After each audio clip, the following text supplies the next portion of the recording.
it's Kimberly from Kimberly Life and Love, and I promised that I would show you how I'm going to treat my bag to help protect it when I take it out. So the first thing that I want to talk about is that this bag is all fabric. There's no leather on this bag whatsoever.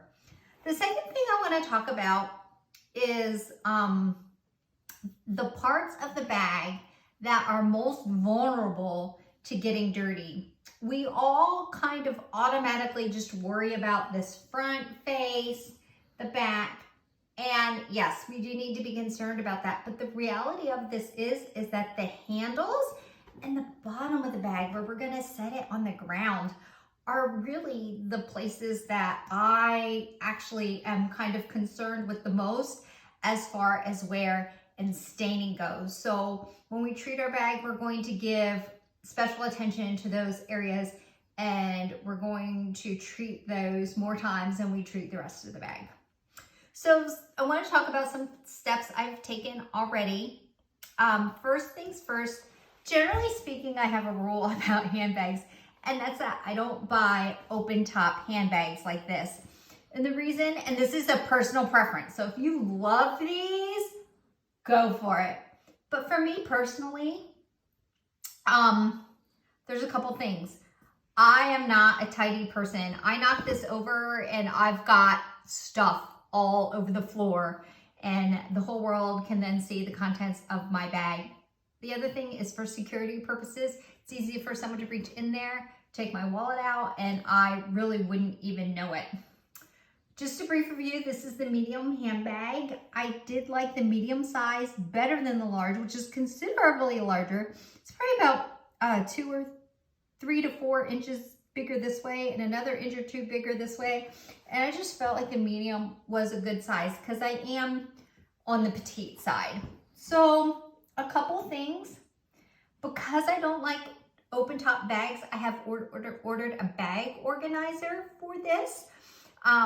Bag organizers are great. This particular bag organizer, I ordered zips at the top. So when it falls over, everything is not gonna fall over out because it's in my bag organizer. And the other thing I'm going to be doing is I'm going to be cutting a piece of light cardboard to reinforce the bottom of this. Right now, this bag is pretty stiff. The fabric, as you can see, isn't really flexible, but the more I use it, the more that it's going to start to bow out, the more it's going to start losing its firmness because of the weight of the things that I put in it. And I found that sometimes just that little reinforcement of some light cardboard keeps this bottom from bowing out in the bottom. Just that little bit of reinforcement. Some people get more expensive, like plastic liners for the bottom. That's fine if you want to go to that expense. But I find that just a piece of cardboard just fine for me because I'm going to be putting that organizer on top of it. So no one's going to see that cardboard in the bottom of my bag.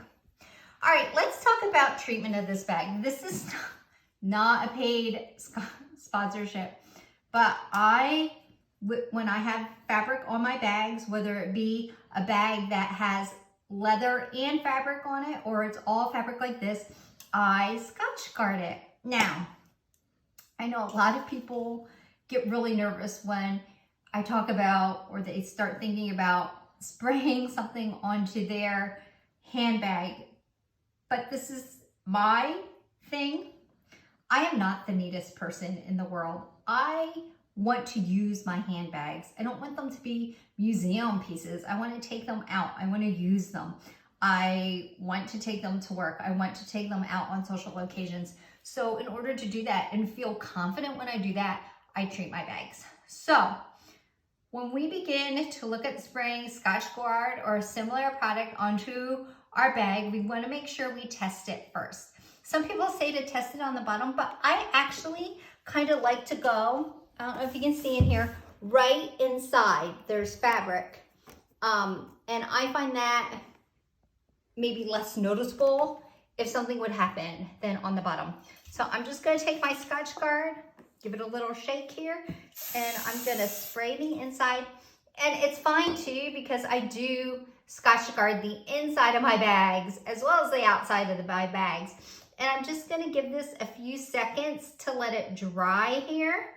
And I'm just gonna touch it to make sure there's no color transfer, to make sure it's drying okay, to make sure as it dries clear and doesn't leave an oily residue behind. So I'm looking for all those things as it dries. And this Scotch guard, of course, we're gonna make sure that we're in a well-ventilated area because this is a chemical, but always follow the directions on the can. And the other thing that I want to know is that I'm in the bathroom. I'm sure you've noticed that by now. And I know this is kind of a weird place to do this, but I like to do it where I'm close to running water, where I'm close to towels, where if something would happen, I have everything at my fingertips. My Q-tips and my cotton pads are right over there. The towels are right over there. Running water is right here, over there, and there. So I like to do this process in my bathroom, and I do recommend that you do it in the bathroom. Plus, you're on a hard surface. If some Scotch guard gets somewhere, you just wipe it up off the tile floor or your linoleum floor. It's just a lot cleaner and neater if things start to get sloppy, especially like when I do my leather products. I'm working with like wax and leather polish. It just gets a little messy, and I find it easier to clean up in the bathroom than in other parts of the house where I might have really nice area rugs or working on a table with a good finish on it. This is just, it works better for me. So you can see that the area that I test sprayed looks pretty good.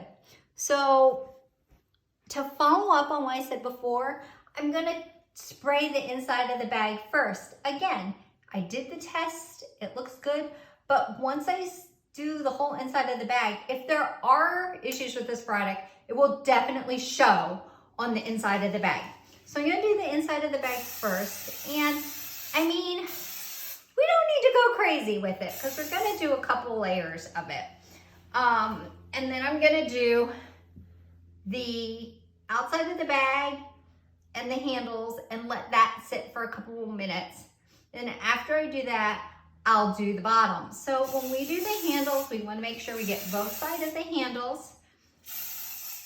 And again, make sure the area you're working in is clean. Make sure your hands are clean. Make sure you're working in a clean area. And we don't have to saturate it because we are gonna do several coats of this. And we're gonna let it dry. We don't wanna do coat upon coat upon coat while it's still wet. We're gonna give it a chance to dry. And that'll take, according to the directions, try articles. It just says allow to dry. So I usually wait about like 5 to 10 minutes between coats. So we're gonna let her dry for a little while and we'll be back in a minute.